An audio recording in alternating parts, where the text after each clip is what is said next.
Welcome back to Newsmax Now. I'm John Cardillo, and tonight for John Bachman.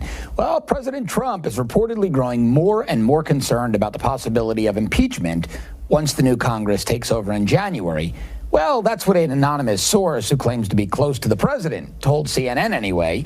They say that the president is not convinced that he'll actually be impeached, but that he sees it as something that could possibly happen with the newly Democrat-controlled House in 2019. Now, earlier today, I spoke with former special assistant to the president, Mark Lotter, about this very issue. Take a listen. If history teaches any lesson, look what happened when Republicans overreached when they took over control in the late 1990s under President Bill Clinton. They launched an impeachment proceedings, and the voters ushered them out of power a short time later. So we know that these trumped up charges that they have come up with, let's remember, the first they started with collusion, there's no collusion, then they went off to obstruction. Now they're looking at campaign finance violations. It should be noted, in 2008, President Obama accepted millions of dollars in misreported contributions. He paid a $375,000 fine. Bernie Sanders had illegal foreign assistance in his 2016 campaign. He paid a $14,000 fine. These are handled through civil matters, not through impeachment proceedings. And joining me now is our good friend, former federal prosecutor and founder, of Freedom Watch, Larry Klayman. Larry, always great to see you, my friend. You too. All right.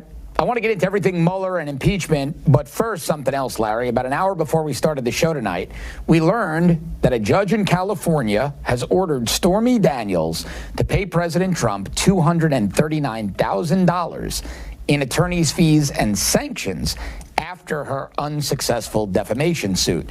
Does this change anything in the Trump-Cohen-Stormy Daniels saga? No, it really doesn't, and it tells you something. She should have to pay that. Undoubtedly, it was a Republican-appointed judge or a conservative judge. Certainly, a leftist judge out here in California would not have made such a ruling, and they're few and far between. So thank God that we got that kind of a jurist. But also comment about the person from the White House who was spinning this impeachment matter. That's wishful thinking. In fact, it was the impeachment of Bill Clinton back during the years that I was running Judicial Watch, which gave rise to the election of George W. Bush. And that's what the Democrats have in mind, and you can bet 100% they're going to impeach the president. And I'll tell you, a lot of the blame lies, John, as I've said, on the lawyers of the president who basically have just let him get dragged along to the guillotine. You know, tweeting is not good enough. You have to take legal action. And this week, Jerry Corsi took legal action. The president can do the same thing.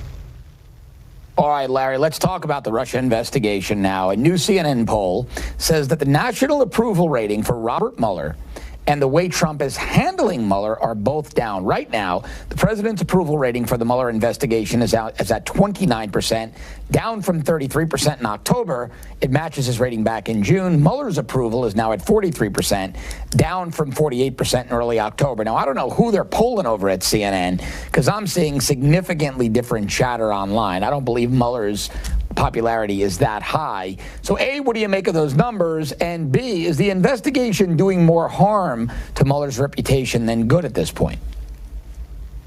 I don't think Mueller cares about his reputation at this point in time.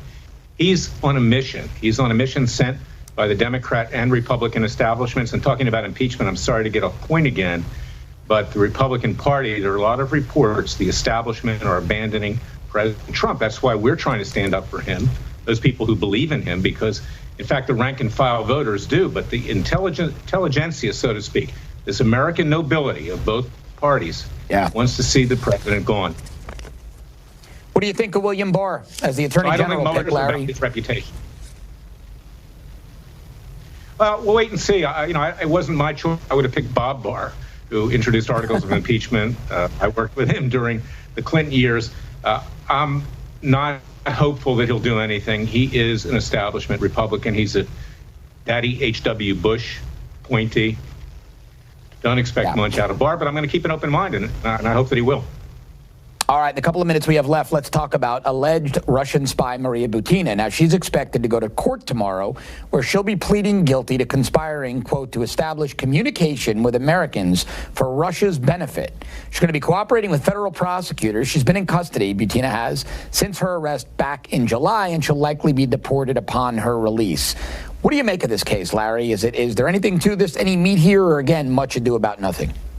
From what I've read, much to do about nothing, and they're trying to pin this, of course, on the president. Everything's about pinning on the president, okay? And that's why we need to push back. And that's why Mueller needs to be held accountable. And that's why Jerry Corsi sued Mueller for $350 million yesterday for having his prosecutors, his prosecutors, urge Jerry to lie, and if not, to be indicted. And it's about time the president started pushing back. Tweets are not enough, as I said, John. And frankly, everything is closing in on him. Even his own party, the Republican establishment part of that party, is abandoning him. But yes, I believe from what I've read, it's much about nothing. Hey, Larry, real quick, I had Sheriff Joe Arpaio on the show earlier today on my afternoon show here at Newsmax. You've also filed a $300 million lawsuit on his behalf against, I believe it's CNN and two other media outlets. Can you briefly tell us about 30, 45 seconds, the nature of that suit? 300 million, 500,000 to be exact. I think if we win, it could be much greater than that. The bottom line is this: at Freedom Watch, you can go to freedomwatchusa.org. We have a leftist media strike force. It's time that someone started pushing back and doing, rather than doing nothing. And Sheriff Arpaio is courageous. They've called him a felon. He's not a felon. Hack, Democrat judge, liable for a misdemeanor. It was pardoned. He's got it up on appeal. It was Chris Cuomo that called him a felon. It was Huffington Post, and it was also the Rolling Stone. It's time that these leftist medias are to be held accountable. All right, I think we had an audio problem. Larry,